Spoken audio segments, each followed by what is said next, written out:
दोस्तों, यह कहानी एक माँ के त्याग और समाज के डर के बीच जूझती एक परिवार की दास्तां है। मेरा नाम सुधा है। मेरा संसार मेरी 16 साल की बेटी प्रिया के चरणों ओर घूमता था। प्रिया एक चंचल, हंसमुख लड़की जो मोहनपुर जैसे छोटे से कस्बे में सबकी लाडली थी। मेरे पति हमेशा एक सीधे साधे इंसान उसकी हर ख्वाहिश पूरी करने की कोशिश करते थे। पर पिछले कुछ हफ्तों से हमारे घर की रौनक गायब थी। प्रिया बदल गई थी। उसका स्कूल से सीधे अपने कमरे में बंद हो जाना, खाने में रुचि न दिखाना और हर समय एक अजीब सी डर, सहमी सी खामोशी, यह सब मुझे बेचैन कर रहा था। एक रात सबसे बुरा हुआ। प्रिया के पेट में तेज दर्द उठा। वो दर्द से तड़प रही थी। मैंने हर घरेलू नुस्खा आजमाया, लेकिन दर्द बढ़ता ही गया। सुबह होते होते उसकी हालत नाजुक सी हो गई। रमेश ने तुरंत एक ऑटो बुलाया और हम उसे शहर के सहकारी हॉस्पिटल में ले गए। इमरजेंसी वार्ड के बाहर इंतजार करते हुए हर मिनट एक साल जैसा लग रहा था। वहां बैठे दूसरे लोगों की नजरें मुझे चुभ रही थी। उनकी नजरों में चिंता कम और एक अजीब सी जिज्ञासा ज्यादा थी, जैसे वो मेरे डर को पहचान गए हो। आखिरकार डॉक्टर बाहर आए। उनका चेहरा गंभीर था। उन्होंने मुझे कैबिन में बुलाया और जो बात उन्होंने कही उसने मेरी दुनिया ही जगा दी। सुधा जी, प्रिया सेफ है, पर वो प्रेग्नेंट है। मेरा शरीर सुन्न पड़ गया। धरती मेरे पैरों तले खिसक रही थी। नहीं डॉक्टर, ये नहीं हो सकता। वो तो बच्ची है, सिर्फ 16 साल की। डॉक्टर ने हमदर्दी से कहा, अभी हमारी प्रायोरिटी बच्ची और प्रिया दोनों की जान बचाना है। केस कॉम्प्लिकेटेड है, लापरवाही भारी पड़ सकती है। मैं कैबिन से बाहर आई। मेरा चेहरा सफेद पड़ गया था। रमेश ने मेरी हालत देखी। क्या हुआ सुधा? डॉक्टर ने क्या कहा? मैंने उन्हें सब सच बता दिया। वो वहीं फर्श पर बैठ गए।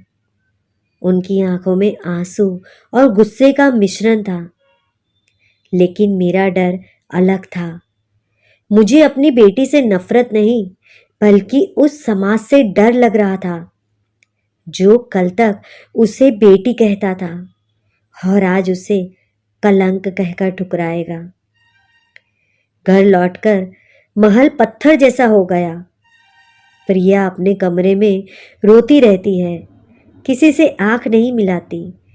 रमेश उसे देखना भी पसंद नहीं करते थे। पर मैं एक माँ थी, मैं उसे छोड़ नहीं सकती थी। मैंने एक फैसला किया, एक बहुत बड़ा फैसला। मैंने रमेश को समझाया, हमें प्रिया को बचाना होगा और इस बच्चे को भी। पर अगर समाज को पता चला तो प्रिया की जिंदगी नरक बन जाएगी। रमेश ने पूछा, तो हम क्या करें? इसे कहाँ ले जाए? मैंने उनका हाथ पकड़ा। मेरी आंखों में दबदबा था। हम कहीं नहीं जाएंगे, हम इस बच्चे को अपनाएंगे। मैंने एक योजना बनाई। मैंने अपने रिश्तों को बताया कि मुझे पेट की एक गंभीर बीमारी है और तकलीफ हो रही है। मैं शहर में किसी दूर के डॉक्टर से इलाज करा रही हूँ। मैं और प्रिया दोनों शहर चले गए। रमेश ने मोहनपुर में सब संभाल लिया। शहर में हमने एक छोटा सा कमरा किराए पर लिया। वहां कोई हमें नहीं जानता था। महीने बीत गए। प्रिया का पेट बढ़ता गया और मेरा डर भी। मैं हर पल उसकी देखभाल करती, उसे दिलासा देती। आखिर वह दिन आया, अस्पताल में प्रिया ने एक सुंदर सी बेटी को जन्म दिया। उसकी नीली नीली आंखें थी, बिल्कुल एक फरिश्ते जैसी। जब प्रिया ने उस बच्ची को पहली बार देखा, उसकी आंखों में आंसू आ गए। वह एक अजीब सा पल था। एक बचपन खो गया था और दूसरी मासूमियत जन्म ले रही थी। हम घर लौटते हैं। मैंने सबको बताया कि मैं शहर गई थी मेरा इलाज करवाने, और जब मैं शहर में थी मुझे एक अनाथ आश्रम में एक बच्चे को लेने का मौका मिला। मैंने उसे अपनी बेटी के रूप में अपनाया है। मोहनपुर में लोगों ने बातें बनाई। सुधा ने इस उम्र में बच्चे को गोद ले लिया, कैसी पागल है। पर कुछ ने तरस भी खाया। चलो अच्छा किया, प्रिया को समाज के तानों से तो बचा लिया। पर मेरा सच मेरे दिल में दफन हो गया। टाइम बीतता गया। वो बच्ची जिसका नाम हमने खुशी रखा 10 साल की हो गई।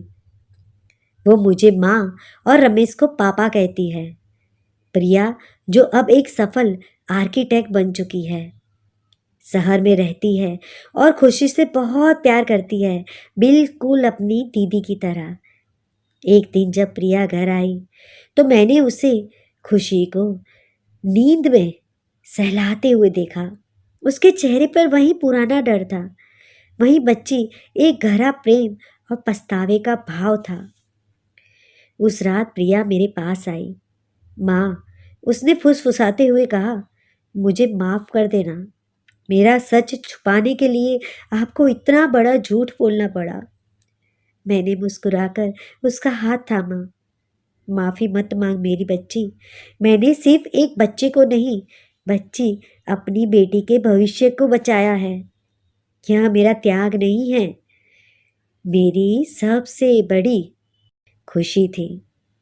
मैंने झूठ बोला था, पर उस झूठ में एक सच्चाई थी कि एक माँ अपनी बेटी के लिए कुछ भी कर सकती है। खुशी को अपने पास देखकर मुझे लगता है कि मैंने उस बच्ची का बचपन और अपनी बेटी की जिंदगी दोनों को एक नई उड़ान दी है। पर मेरे दिल के एक कोने में वो डर हमेशा रहेगा कि मेरा मौन वचन कहीं टूट ना जाए। दोस्तों, आज की यह कहानी हमें सिखाती है कि समाज के डर से बड़ा एक माँ का आंचल होता है।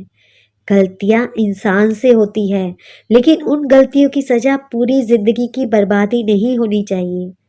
अगर सुधा अपनी बेटी को अकेले छोड़ देती तो शायद आज प्रिया एक सफल इंसान न होती। दोस्तों, इस कहानी का उद्देश्य किसी गलत काम का समर्थन करना नहीं है, बल्कि यह बताना है कि कठिन समय में परिवार का साथ ही सबसे बड़ी ताकत है। अपनी बेटियों को डराए नहीं, बल्कि उन्हें इतना भरोसा दे कि वो आपसे हर बात को शेयर करें, साझा करें। अगर आपको यह संदेश सही लगा हो तो वीडियो को लाइक और शेयर जरूर करिएगा। और दोस्तों, अगर आपने हमारी वीडियो को सब्सक्राइब नहीं किया तो सब्सक्राइब जरूर कीजिएगा, जिससे आपको नई कहानी की नोटिफिकेशन मिलती रहे। धन्यवाद दोस्तों।